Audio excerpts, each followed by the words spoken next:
Comme beaucoup de passionnés de cinéma, je suis allé voir Dune deuxième partie. Un film que j'ai beaucoup aimé, même s'il n'est pas parfait non plus, dont mon constat le plus fort est que bordel comment c'est beau. Et comme tout vidéaste qui se respecte, j'aime bien savoir comment sont tournés les films. C'est heureusement ou malheureusement quelque chose qui fait que je les regarde d'un œil différent, en me questionnant fréquemment au visionnage sur les procédés, les secrets de tournage et tout ce qui va avec.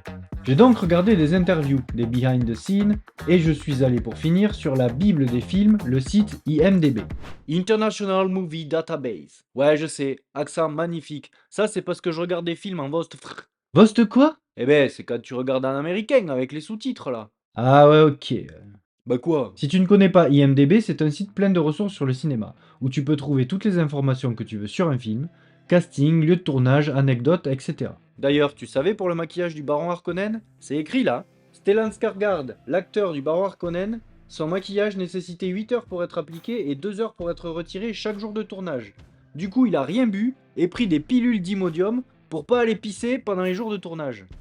Ah oui, ben ça nous aide bien, ça c'est bien représentatif de la magie d'Hollywood quoi. Donc pour ce qui nous intéresse, on trouve comme info que le film a été tourné en Arri Alexa 65 IMAX et en Arri Alexa Mini LF IMAX notamment. Assez logique, mais ce qui m'a interpellé c'est les optiques. Les Moviecam Lenses, c'est une série Arri, encore une fois assez logique, et il y a ensuite des Iron Glass VLFV Mark II Dune. Wow wow wow wow, Iron Glass on connaît ça non? Eh pardi qu'on connaît. Ah, je dis pas que des conneries.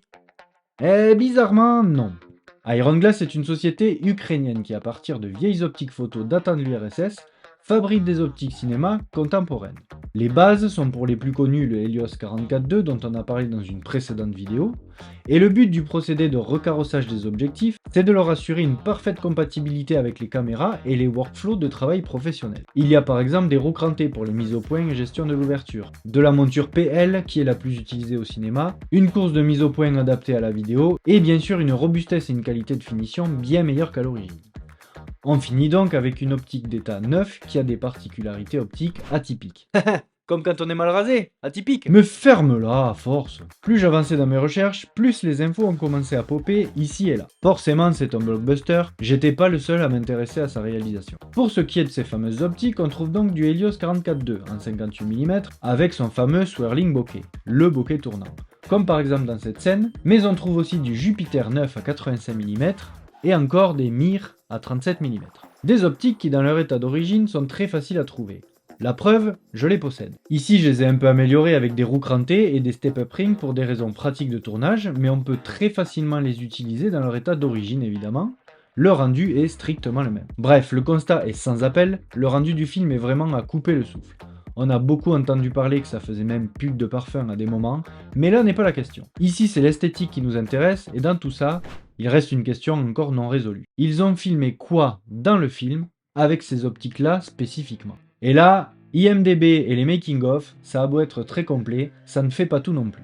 Du coup, il a fallu chercher. Chercher encore, réfléchir aussi, et c'était long. Mais, au moment où tout était perdu... Oh bordel! Les flares de lumière dans les rêves et les scènes de vision. Bingo! Dans l'univers de Dune, le personnage central joué par Timothée Chalamet, Paul Atreides, a des visions formalisées par des scènes que l'on peut apparenter à des rêves. Il y a beaucoup de bokeh, des jeux de flair avec des lumières, du dreamy shot comme on dit, et mine de rien, il y en a pas mal dans le film. Peut-être un peu trop même, non? Je sais pas vraiment. Faudrait peut-être qu'on nous dise en commentaire pour ceux qui l'ont vu. Ça pourrait être sympa d'échanger sur ce sujet. En tout cas, vos avis sur ce film nous intéressent. Oh belle! Eh, elle était pas piquée des vers celle-là, hein? Tu l'as? Dune, les vers. En tout cas, dans ces scènes-là, à mon sens, on retrouve les particularités des optiques dont on parle.